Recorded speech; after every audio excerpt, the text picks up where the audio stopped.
জুলাই গণ অভ্যুত্থানের প্রথম বছরে বিএনপি আয়োজিত গণ অভ্যুত্থান ২০২৪ জাতীয় ঐক্য ও গণতান্ত্রিক অভিযাত্রা শীর্ষক অনুষ্ঠান চলছে বাংলাদেশ চীন মৈত্রী সম্মেলন কেন্দ্রে।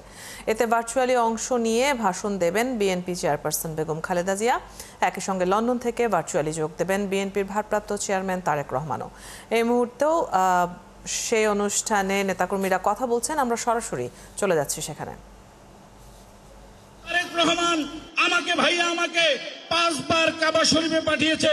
আমরা যেন কাবা শরীফে হাত ছুঁয়ে যেন আল্লাহর কাছে তোমাকে আমরা চাই। বন্ধুরা আমার, আমরা কিন্তু সেই নেতার রাজনীতি করি, আমরা কিন্তু ভয় পাই না। আমরা ভয় পাই নাই।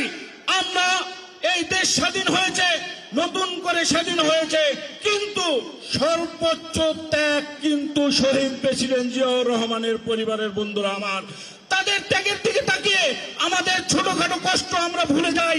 আর যারা শহীদ হয়েছেন, শহীদ পরিবার আছেন, আপনাদেরকে বলে দিতে চাই, আপনারা কখনো মন খারাপ করবেন না, আপনারা কখনো ঘাবড়িয়ে যাবেন না।